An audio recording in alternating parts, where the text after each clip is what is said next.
जी, अस्सलाम वालेकुम शर्जील। अभी जो अकाउंटिंग एंट्री की आप बात कर रहे थे ना, तो मैं उसी के ऊपर स्पेसिफिकली आपको बताता हूँ। तो आप क्या करोगे, अकाउंटिंग में आओगे, अकाउंटिंग जर्नल एंट्रीज़ में आओगे। जर्नल एंट्रीज़ में आके आप यहाँ पे ना मतलब यहाँ पे सारी एंट्रीज़ आ जाती हैं, आप यहाँ पे सर्च कर सकते हो। लेकिन द बेस्ट वे इज़ आप ग्रुप बाय कर लो, पार्टनर वाइज़, जर्नल वाइज़, और जिस तरीके से भी आपने करना है, ठीक है। स्पेसिफिकली अगर आप जर्नल वाइज़ करते हो तो यहाँ पे आपके पास सारे जर्नल्स आ जाते हैं। अच्छा, मैं मोटा-मोटा आपको दिखा देता हूँ। इसके अंदर लेट्स फॉर एग्जांपल हम अभी सिर्फ परचेज़ की बात कर लेते हैं ना, ठीक है? कि आपके पास परचेज़ होके आपके पास जो चीज़ें आ रही हैं, ठीक है? तो उसमें आपके पास जर्नल एंट्री क्या बन रही है। तो ये देखें, ये मेरे पास एक परचेज़ होके जो बॉल बेयरिंग है वो रिसीव हुए हैं। तो इसके केस में आप क्या कर रहे हो, स्टॉक इन टर्म आपके पास क्रेडिट हो रहा होगा और स्टॉक इन हैंड आपके पास डेबिट हो रहा होगा। ये वही अकाउंट है जो कि आपका दूसरे स्टेज पे जाके जब वेंडर का बिल बनेगा तो ये यहाँ पे वो डेबिट हो जाएगा। तो इसका जो इम्पैक्ट है वो ऑटोमेटिकली आपके पास वो हो जाएगा, ज़ीरो हो जाएगा, ठीक है।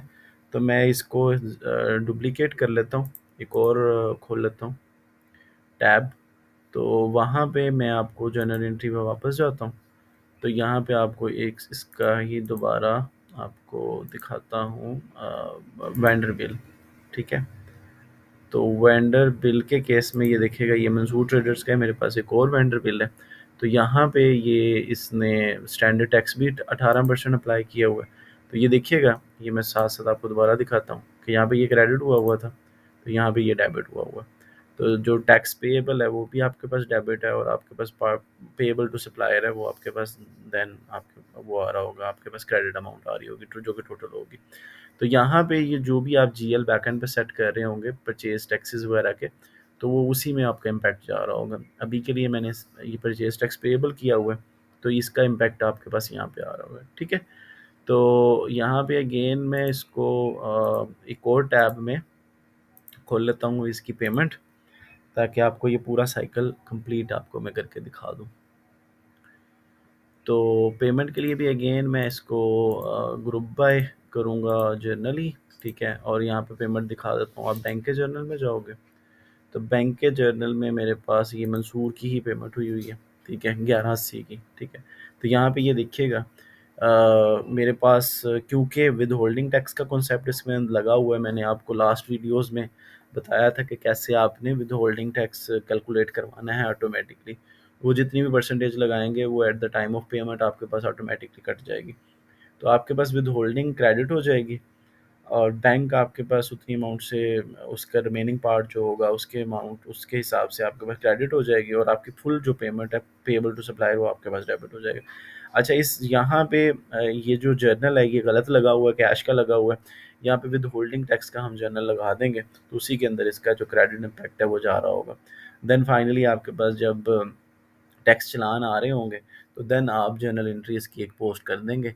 इसको आप इसी अकाउंट को दोबारा सेलेक्ट करेंगे, उसको डेबिट कर देंगे, और देन आप दूसरे अकाउंट को जो बैंक्स वाला के अकाउंट्स होंगे, ठीक है, उसको आप उसका इम्पैक्ट आपका क्रेडिट कर देंगे, ठीक है। तो आपके पास ये पूरी की पूरी एक जो ट्रांजैक्शन है ये आपके पास अब लॉक हो जाएगी, ठीक है, फाइनल हो जाएगी। तो ये एक ये बट मैंने आपको एक और वीडियो में बताया था कि ये जितने भी अकाउंट्स हैं ये सारे के सारे जब आप सेट करते हो तो ये आपके पास प्रोडक्ट कैटेगरी के ऊपर चल रहे होते हैं। तो मोस्ट लाइकली आपके पास जो प्रोडक्ट कैटेगरीज हैं परचेज के अंदर रहते हुए वो आपके पास स्टोर एंड स्पेयर्स हैं, और आपके पास रॉ मटेरियल्स हैं, ठीक है। रॉ मटेरियल्स की भी इसी तरीके से एंट्री हो रही होगी, सेम एंट्री है, कोई उसमें कोई ख़ास फ़र्क नहीं है। अगर मैं आपको वो भी एक एंट्री दिखा दूँ तो वो भी अगर आप क्विकली देख लें तो यहाँ पे मैं दिखा देता हूँ। रॉ मटेरियल की एक एंट्री है, आप इसको भी ग्रुप बाय जर्नल करें, और यहाँ पे कॉटन की एक एंट्री आ रही होगी, ये रही इनकी, ठीक है। ये इनकी एंट्री है, तो उसमें सेम वैसा ही हो रहा होगा कि आपके पास स्टॉक इन टर्म यहाँ पे आ रहा है और स्टॉक इन हैंड आपके पास डेबिट हो रहा है। और फिर देन पेमेंट वेंडर इनवाइस बनेगी, तो ये जो क्रेडिट इम्पैक्ट है ये आपके पास डेबिट इम्पैक्ट डेबिट में चला जाएगा, तो ये इस नेट इम्पैक्ट इसका ऑटोमेटिकली ज़ीरो होता जाएगा। तो ये एक पूरा परचेज़ का साइकिल है, ठीक है।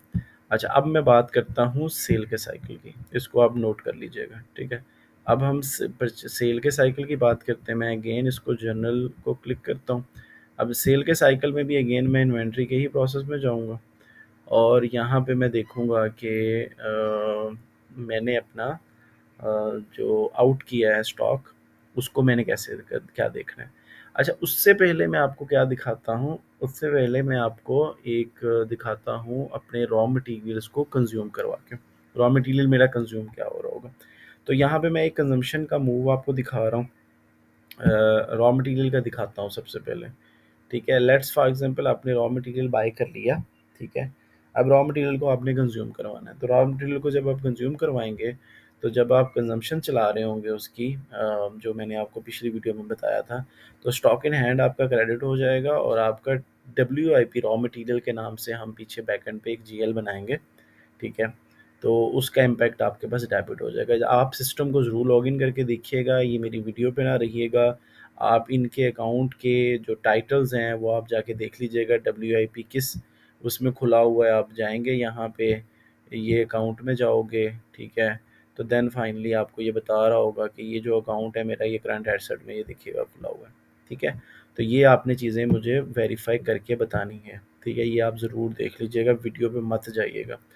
तो मैं अभी आपको सिर्फ क्रेडिट डेबिट का इम्पैक्ट दिखा रहा हूँ क्या होगा।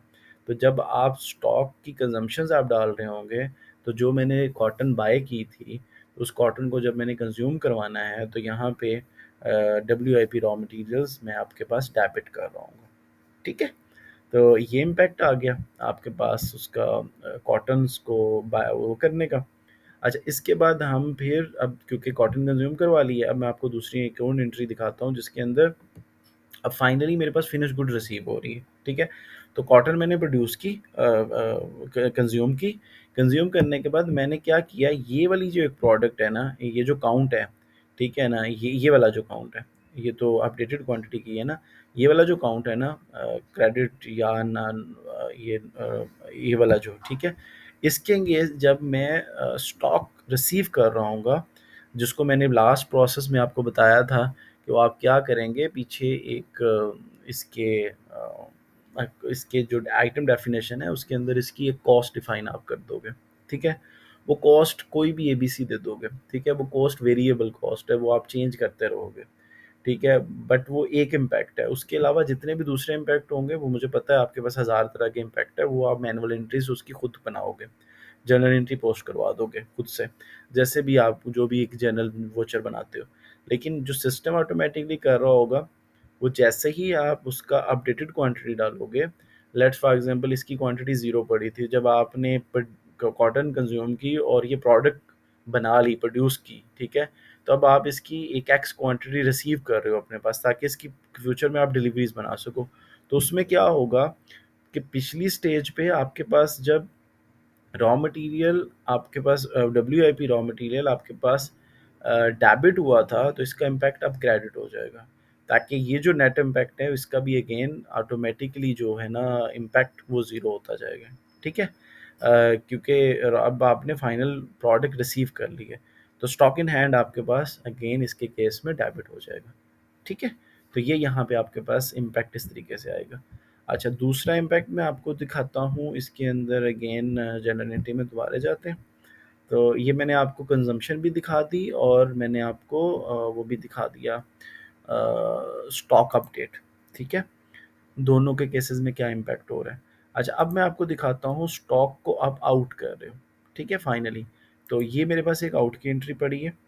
तो आउट के केस में क्या हो रहा होगा, यहाँ पे ये देखिएगा, यहाँ पे मेरे पास स्टॉक इन हैंड डेबिट हुआ था, तो यहाँ पे स्टॉक इन हैंड मेरे पास क्रेडिट हो रहा है उतनी अमाउंट से, क्योंकि मैंने फुल अमाउंट का यहाँ पे बनाया है ना, तो सारी की सारी क्वांटिटी आउट की है। तो यहाँ पे मेरे पास वो क्रेडिट हो जाएगा, और जो दूसरा अकाउंट डेबिट होगा वो वहाँ पे आपके पास कॉस्ट ऑफ गुड्स सोल्ड होगा। ठीक है, तो अगेन यहाँ पे इसकी कॉस्ट ऑफ गुड्स सोल्ड की आप नेचर जाके देख लीजिएगा, क्लिक कीजिएगा तो आपके पास आ जाएगा कि एक्चुअली ये नेचर क्या है। तो यहाँ पे ये डेबिट हो जाएगा। ठीक है, तो देन हम मैं आपको एक तीसरी एंट्री दिखाता हूँ जो कि इसकी है जी उसकी कस्टमर इनवाइस की। तो कस्टमर इनवाइस में क्या हो रहा होगा, कस्टमर इनवाइस में ही आई बिलीव यही एंट्री होगी। ठीक है, महमूद की ही है ना, हाँ महमूद की है। तो यहाँ पे क्या हो रहा होगा, यहाँ पे ये जो टोटल अमाउंट दी हुई है आपने, ये जो टोटल अमाउंट बन रही है इसकी 750 समथिंग, ठीक है। अच्छा, यहाँ पे दो तरह के टैक्सेस, फर्दर टैक्स और सेल टैक्स आपको लहदा मैंने कर दी है, ठीक है। तो यहाँ पे आप आ जाओगे तो इसकी एंट्री क्या हो रही होगी, जो टोटल अमाउंट हो रही होगी वो उससे आपकी इनकम जनरेट हो रही है, फिनिश गुड इनकम का अकाउंट लगा हुआ है जो कि क्रेडिट हो जाएगा। आपका फर्दर टैक्स के जीएल में चला जाएगा, क्रेडिट इम्पैक्ट। टैक्स पेएबल का जो इम्पैक्ट है, जो कि स्टैंडर्ड टैक्स आपके पास जो जीएसटी है 18%, उसके पीछे मैंने ये जीएल लगाया हुआ है। जीएल जो भी आप कहोगे वो लग जाएगा, ठीक है। बट जीएल की नेचर आप ज़रूर देख लीजिएगा जाके। तो अगेन वो भी आपके पास क्रेडिट हो जाएगा, ये दोनों टैक्स की अमाउंट जो है क्रेडिट हो जाएंगी। और जो डेबिट इम्पैक्ट है ये रिसीवेबल फ्रॉम कस्टमर हो जाएगा, ठीक है। तो ये इस तरीके से आपके पास ये पूरी की पूरी जो है एक जो प्रोसेस है वो उस तरीके से चल रहा होगा। अगेन आपके पास पेमेंट की एंट्री भी दिखा देता हूँ। देखिए, जब आप पार्टी से पेमेंट रिसीव कर रहे होगे तो उसके केस में क्या एंट्री हो रही होगी, मैं कोई एक और एंट्री दिखा देता हूँ, आल्दो उसके ऊपर हुई नहीं हुई। तो इसमें क्या हो रहा होगा सिंपली, अच्छा ये तो बिल की एंट्री है ना, मैं आपको इनवाइस की एंट्री दिखाता हूँ। इनवाइस की एंट्री मेरे पास ये पड़ी हुई है, हुसैन की कोई और दिखा देता हूँ, ठीक है। तो इसके केस में आपको बैंक डेबिट हो रहे होंगे और रिसीवेबल फ्रॉम कस्टमर आपके पास क्रेडिट हो रहे होंगे, ठीक है। अच्छा, यहाँ पे ये क्योंकि वो वाली एंट्री नहीं है जो एग्जैक्ट हुई हुई है, इसकी इसकी करेंगे तो यहाँ पे इन दोनों का इम्पैक्ट भी आपके पास पार्क हो जाएगा, ठीक है। तो ये है जी आपके पास पूरा का पूरा, जिसके अंदर हमने परचेज़ की बात कर ली, जिसमें हमने सेल्स की बात कर ली, जिसमें हमने स्टॉक अपडेट की बात कर ली, और हमने कंजम्पशंस की बात कर ली, हम जब कंज्यूम कर रहे होंगे तो क्या कर रहे होंगे, ठीक है। तो इसी में रहते हुए आप अपनी बैलेंस शीट रिपोर्ट्स यहाँ पे देखें, और वो कैटेगोरिकली जो यहाँ पे अकाउंट हिट हुए हैं, ठीक है ना, उनका आप यहाँ पे लेजर देखें, बैलेंस देखें, और इसी तरीके से आप पीएनएल देखें। इसी तरीके से आप यहाँ पे आएँ तो बैलेंस शीट आपने ये वाली देखनी है, ठीक है। करंट एसेट्स ये आपके पास सारे के सारे आ रहे होंगे, ठीक है।